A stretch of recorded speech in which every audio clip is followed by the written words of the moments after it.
Hello hello. Yes sir. हाँ, yes sir. अब मान लो कि हमारे पास यहाँ पे जो वोल्टेज हमने पहले 10 वोल्ट लिया था, VCB की वैल्यू हमने 10 वोल्ट लिया था।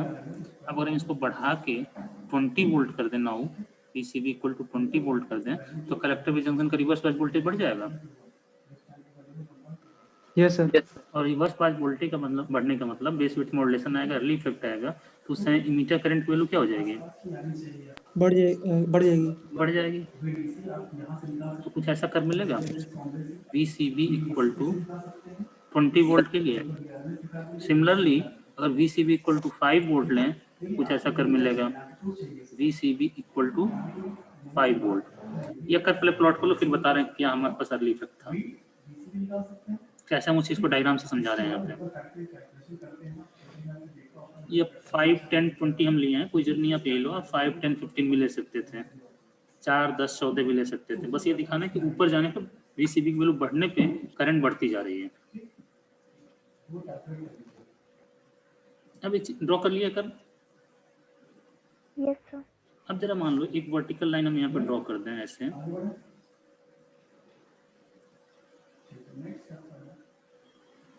ये मान लो कि यह वाली जो वैल्यू है VEB की, ये 0.8 है फॉर एग्जाम्पल, 0.8 वोल्ट है। तो एक चीज बताओ, जब VCB की वैल्यू 5 वोल्ट है तो 0.8 पे IE की वैल्यू केवल इतनी मिल रही है कि नहीं मिल रही है?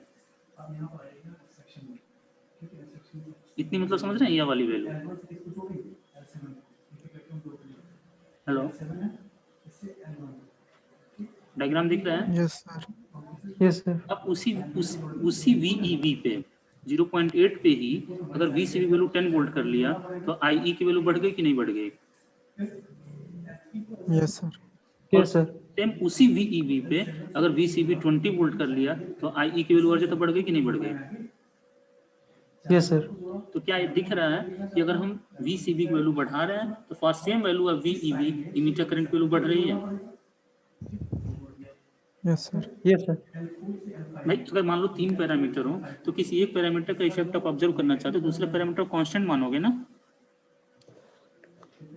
जैसे आप याद कीजिए, जब VI कैरेक्टरिस्टिक का PN जंक्शन डायोड हमने प्लॉट किया था, पहले एक नॉर्मल VI कैरेक्टरिस्टिक प्लॉट कर लिया था, फिर उसके बाद टेम्परेचर चेंज करके हमने अलग अलग प्लॉट किया था T1, T2, T3 के लिए। हेलो, याद आ रहा है effect of temperature and VI characteristic of diode? Yes sir. ठीक। Yes sir. और जब उसी में अब जब हमने सिलिकॉन और जर्मेनियम का एक साथ प्लॉट किया था तो उसमें टेम्परेचर के बारे में कोई बात की थी? एट ए टाइम हम केवल एक ही पैरामीटर वेरी कराएंगे। तो पहले जब हम केवल एक कर्व प्लॉट किए व्हाइट वाला तो उसमें VEB वेरी करा रहे थे। अब VEB वाला जब प्लॉट कर लिया 10 वोल्ट के लिए तो उसके बाद VCB को हम चेंज करके दूसरा कर्व प्लॉट कर रहे हैं, तो टोटल 3 कर्व प्लॉट किए हैं। तो इसको हम कहेंगे this is input characteristic set of 3 curve for VCB equal to 5 volt, for VCB equal to 10 volt, for VCB equal to 20 volt. Okay? बताओ Yes, भाई, इसमें कोई दिक्कत तो बताओ, किसी को नहीं समझ में आ रहा तो।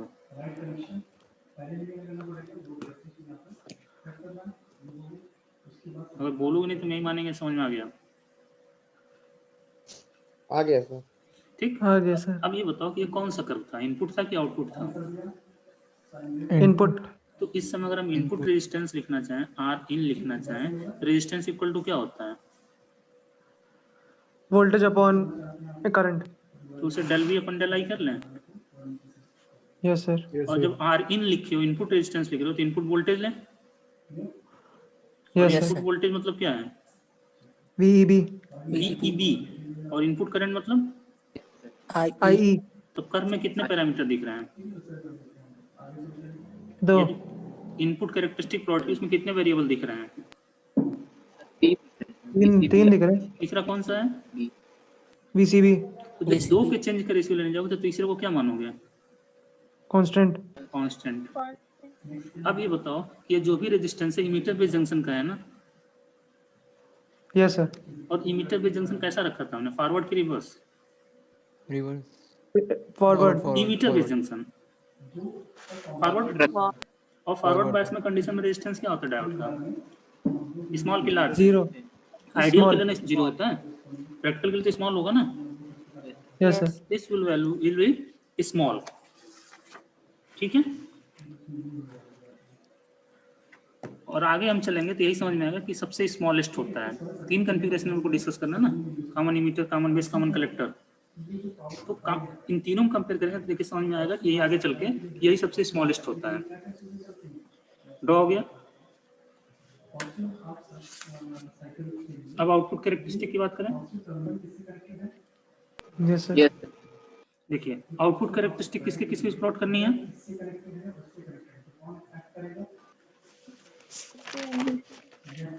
IC और VCB के बीच में. आईसी और वीसीबी के बीच में।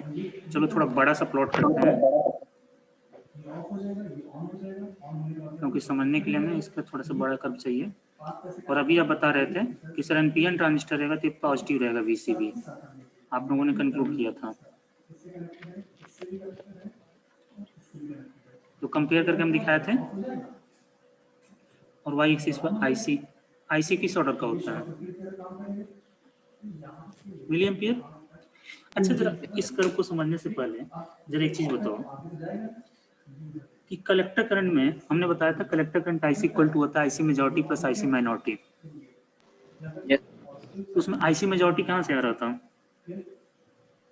एमीटर से। इमीटर से, और इमीटर में मेजॉरिटी थे ना। और Yes, emitter sir. Heavily docked होता है कि नहीं होता है? Yes sir. तो इन दोनों में आईसी मेजॉरिटी और आईसी माइनॉरिटी में मेजर कंट्रीब्यूशन किसका होगा कलेक्टर करंट में? IC Majority. आईसी IC का मेजॉरिटी। होगा। तो अगर हम इमीटर करंट को कांस्टेंट कर दें तो लगभग आईसी मेजॉरिटी वाला कंपोनेंट कांस्टेंट हो जाएगा। Yes sir. Yes, repeat sir. कर रहे हैं, अगर हम सप्लाई को ही कांस्टेंट कर दिए तो कलेक्टर में जो पहुंच रहा है वो भी लगभग कांस्टेंट रहेगा नहीं रहेगा? यस सर कांस्टेंट हो जाएगा। Yes sir. Constant. और दूसरा जो कंपोनेंट आईसी माइनॉरिटी क्या वोल्टेज पर डिपेंड करता है? Minority current PN junction diode जिसको रिवर्स सैचुरेशन करंट कहते थे नो सर टेंपरेचर वो टेम्परेचर पे डिपेंड करता है, वोल्टेज पर डिपेंड नहीं करता है। तो ये चीज बताओ जो कलेक्टर करंट आपने वाई एक्सिस पर लिखा उसमें 2 फैक्टर हैं, एक आईसी मेजॉरिटी और एक आईसी माइनॉरिटी है। तो आईसी मेजॉरिटी तो आई से आ रहा है और आईसी माइनॉरिटी वोल्टेज पर वीसीबी पर डिपेंड ही नहीं करता है। ये बात समझ में आ रही है? Yes sir. मेनली जो कलेक्टर करंट होता है वो किस पर डिपेंड करेगा? आईसी मेजॉरिटी पर। आईसी मेजॉरिटी बोलने का मतलब आईई इमीटर करंट, यानी emitter current will control the collector current. Okay. Yes, sir. और इमीटर करंट कौन सी करंट है? इनपुट करंट है कि आउटपुट करंट है? Input. और कलेक्टर करंट कौन सी करंट है? तो क्या हम बोल सकते हैं कि input current is controlling the output current? Yes Yes, sir. sir. इसी वजह से बीजेटी को हम लोग कहते हैं करंट कंट्रोल डिवाइस। जो पहले लेक्चर में हम डिफरेंस बताए थे बीजेटी और एफईटी में, अगर आपने टेबल बनाया था देखिए पेज पलट के, बीजेटी में लिखा था BJT is current control device और एफईटी में लिखवाया था वोल्टेज कंट्रोल डिवाइस। और ये बोला था कि आगे चल के आपको इसका मतलब समझाएंगे हम। याद आ रहा है? Yes sir. ठीक। अब यहाँ हमारे पास ये जो कर्व प्लॉट होता है ये कैसा प्लॉट होता है पहले हम प्लॉट कर लेते हैं फिर समझाते हैं।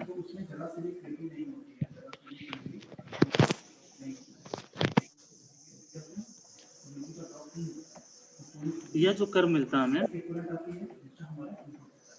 या कुछ ऐसा मिलता है। अरे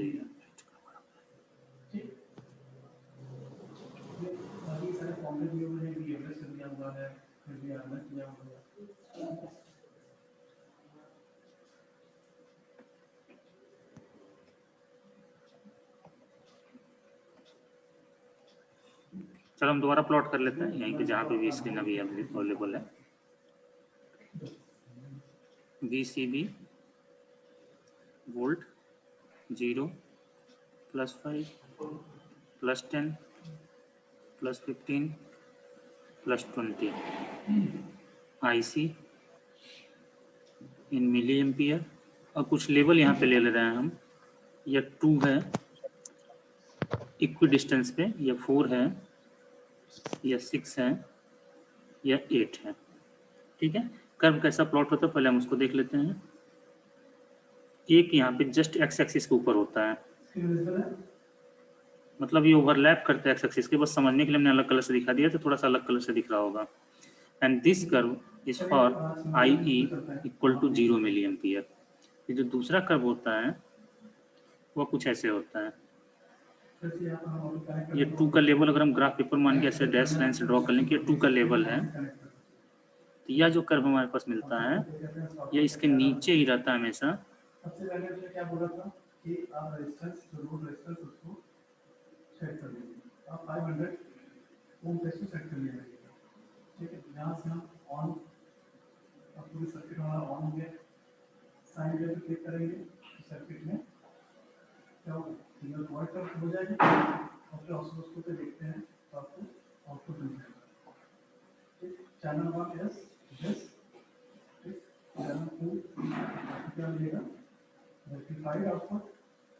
लोअर देखेंगे तो दोनों चीजें मिलेंगी, इसको थोड़ा सा नीचे करेंगे, ठीक है, और इसको ऊपर करेंगे।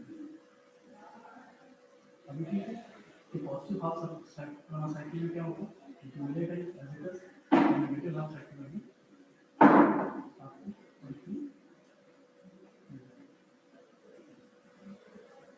बाकी चीजें आपको वेरी करा। हेलो हेलो, हाँ, इस कर्व को प्लॉट कर रहे हैं साथ में। Yes sir. ऊपर नीचे कर सकते हैं।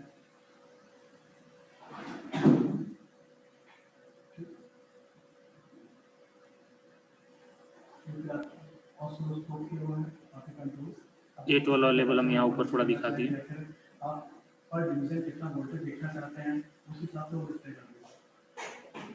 ठीक है, लेकिन कॉम्प्लेक्सिटी को तुम बनाएंगे जो भी आपको दिखेगा ऐसे ही दिखेगा। ठीक है, इसका पास ये भी कर सकते हैं। ध्यान रखिएगा जो डैश से हम लाइन प्लॉट कर रहे हैं वो 8 का लेवल है, 6 का लेवल है, और कर्व उसके लगभग हमेशा नीचे ही है। और वाई एक्सिस के राइट साइड में लगभग हॉरिजॉन्टल है, थोड़ा बहुत इंक्रीमेंट हो रहा है, वो डैश और लाइन के पास पहुंचने की कोशिश कर रहा है।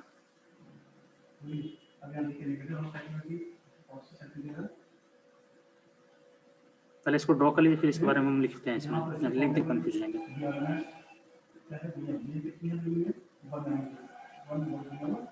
ड्रॉ हो गया? Yes sir. अब जहाँ पे हम लिखा आई इक्वल टू 0 मिली, 0 लिखे हैं ना, उसके ऊपर कितने कर्व प्लॉट किए गए हैं?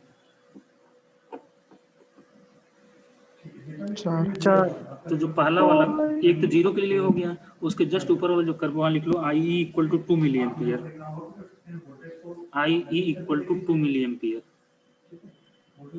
तीसरे कर्व पे लिख लीजिए I E equal to 4 milli ampere, और चौथे पे लिख लीजिए I equal to 6 milli ampere, और पांचवें पे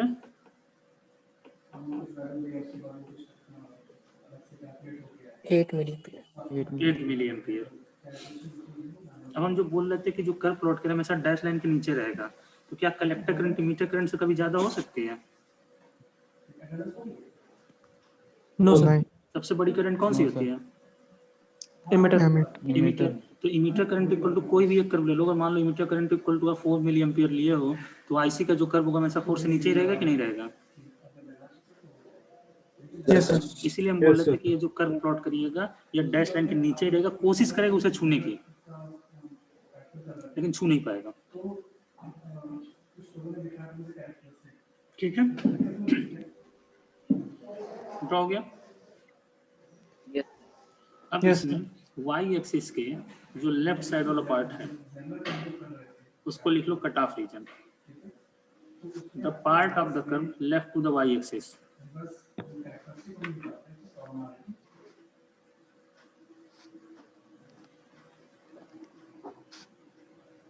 The part of the curve left to the y-axis is called cutoff region.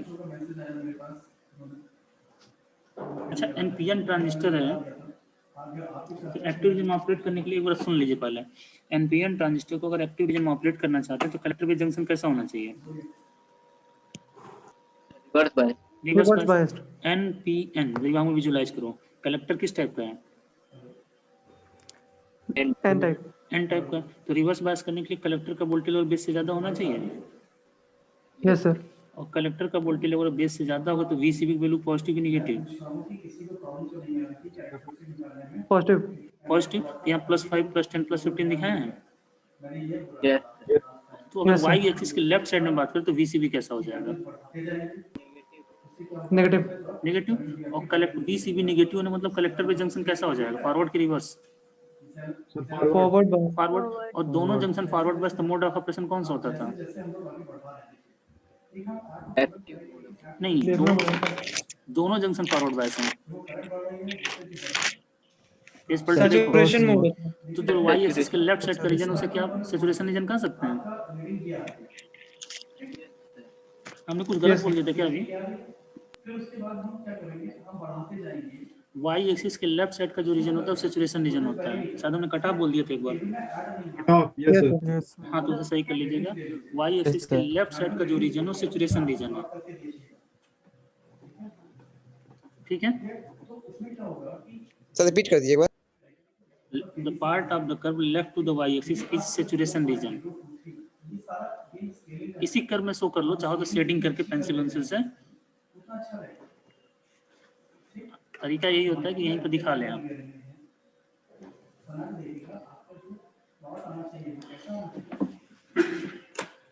सब लोगों को मेरे पर्सनल वाले ग्रुप में है, व्हाट्सएप वाले। यस हम इस कर्व को भेज रहे हैं, देख लीजिए कैसे लिखना है। और the part of the curve below I equal to 0 milli ampere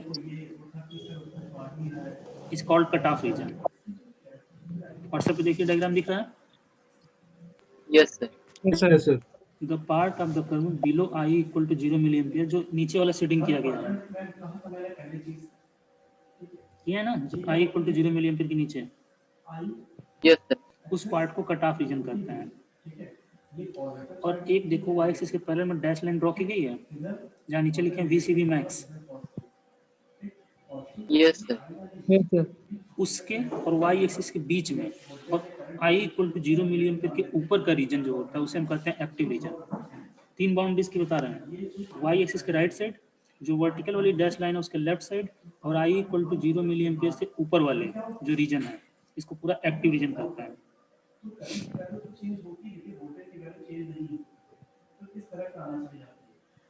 चलो इसको ड्रॉ कर लेना अपने कॉपी रजिस्टर में देख के, यहाँ से जो अभी पिक हमने भेजा है इस पे एक्सप्लेन हम अगले लेक्चर पे कर देंगे। ठीक है। Yes sir. Yes sir. और कल आप लोग का सरप्राइज टेस्ट हो जाएगा एक और ट्यूब 2 सबने सबमिट कर दिया ना? Yes sir. ठीक यस है। सर। अटेंडेंस भी सबका हो चुका होगा। Yes sir. हम जो कर्व प्लॉट किए हैं, जो अभी सेंड किए हैं, इसी को देख के प्राथम प्लॉट करिएगा। बोर्ड पर अच्छे से नहीं प्लॉट हो पाया है, आप इसको देख के प्लॉट कर लीजिए, हम इसको एक्सप्लेन कर देंगे अगले लेक्चर में। सर इस चैप्टर का यूट्यूब पे अपलोड किए हैं अभी नहीं स्टार्टिंग के लेक्चर। कर देंगे। तो लोग एब्सेंट हो जाते हो, फिर हमारा टाइम में काम बढ़ा देते हो। चलो कर देंगे। मीटिंग एंड करते हैं, आप लोग लीव कर जाइए। Thank you sir. Thank you sir.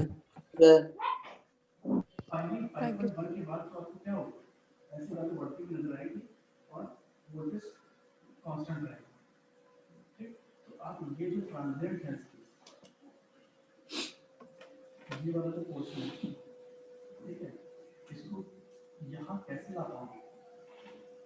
अगर आप कोई किसी भी एक ब्लॉक में पास आ गए वैल्यूज, ठीक है, अगर यहाँ 0 लोगे यहाँ 1 लोगे तब तो दिक्कत हो जाएगी। यहाँ 1 तो क्या होगा, तुम्हारे वैल्यूज इस तरह से आएंगे और फिर यहीं पे एकदम से ऑन हो जाएगी। ये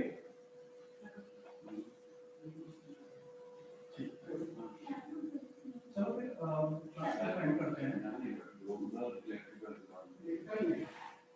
और कोई प्रॉब्लम नहीं? किससे मिलना था? इलेक्ट्रिकल में कहाँ बैठता, फिजिक्स में बैठते हैं भाई। हमें बता दीजिए। हाँ हमें मिल लिए होते। आप बोल रहे हैं यार मैं खड़े हैं बेटा ये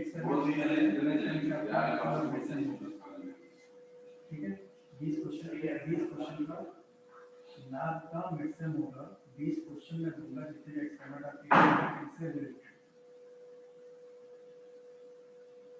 ठीक है इसकी इन्फॉर्मेशन आपको दी गई है बाकी आगे भी हो रहा होगा चलो कोई बात नहीं जो 5 एक्सपेरिमेंट हो जाएंगे इसके बाद आपका मिड सेम होगा उसमें कुछ नहीं करना जैसे क्विज का पेपर देते हैं वैसे 20 क्वेश्चन हम दे देंगे गूगल फॉर्म पे उसको अटेम्प्ट करिएगा ठीक है उसके मार्क्स होते हैं तो थोड़ा सीरियस लीजिएगा उसको हाँ इसी से रिलेटेड नहीं और कुछ नहीं ऑप्शन चूज करना हो और रिलेटेड होंगे जितने भी एक्सपेरिमेंट किए हैं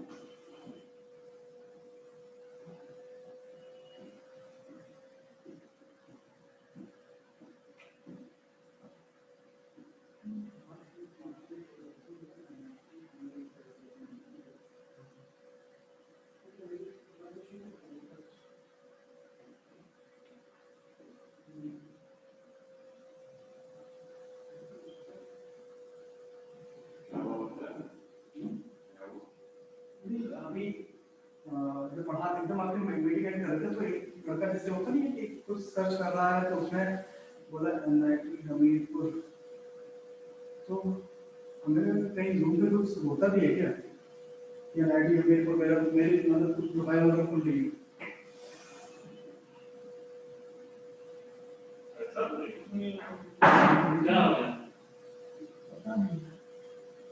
दरिया कौन अरे कोई नहीं कहने जब हम बंद कर रहे थे तो एक लड़का पीछे ऐसा बोला एनआईटी हमीरपुर हम सोच रहे हैं ऐसा क्या अब मैं इसको पता चल गया कि एनआईटी हमीरपुर सही है या ऐसे ही हमारा तो मीटिंग ही नहीं हुआ, हैंग कर गया हमारा, मीटिंग ही नहीं हुआ है।